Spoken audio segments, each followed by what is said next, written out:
to today's episode of Kaleidoscope Corner. My name is Melanie Maldonado, and I have my co-host Bijan Farouz.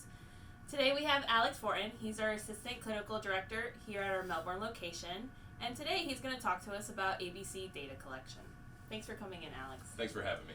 So I'll be talking a little bit about ABC data collection today. It's one of our more simple types of data collection methods that we use within all of our facilities across the whole field of ABA, and we really like to get our parents involved as well. Now, ABC, that sounds like an acronym for something. It absolutely is an acronym. It stands for Antecedent Behavior Consequence. And what I mean by that is an antecedent is something that happens before a behavior occurs. So, for example, a child walks into a classroom and flops on the floor, and then we go and pick them up and help them out. The antecedent, something that happens before, is that we walked into the classroom.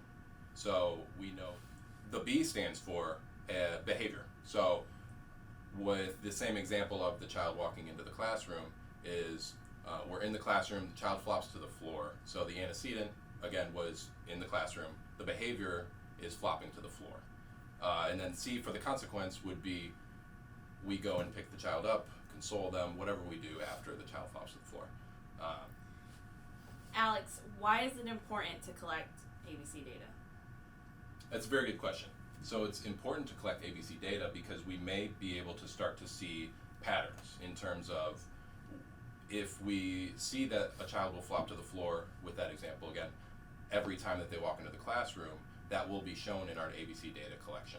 And this is why it's important to really get everybody involved, because if we see this only in the classroom and then we don't see this when we get home, we know that the classroom has some sort of control over the behavior. So when we go into the classroom, for whatever reason, we flop to the floor. And with a consequence like we go over and pick them up when they do flop to the floor, that may show us that the child is seeking attention. And if we know anything about a classroom environment, it's that attention is spread across sometimes one teacher to 25 kids. And that's very small amounts of attention that the teacher has to provide. So if a child is used to more of a intense, parent-child type relationship of attention where they get 100% of the attention, they may not be okay with having to split that attention up with the other kids. So that would show us that that is something that we can work on in the classroom, is being able to work on being okay with not as much attention as they may be used to.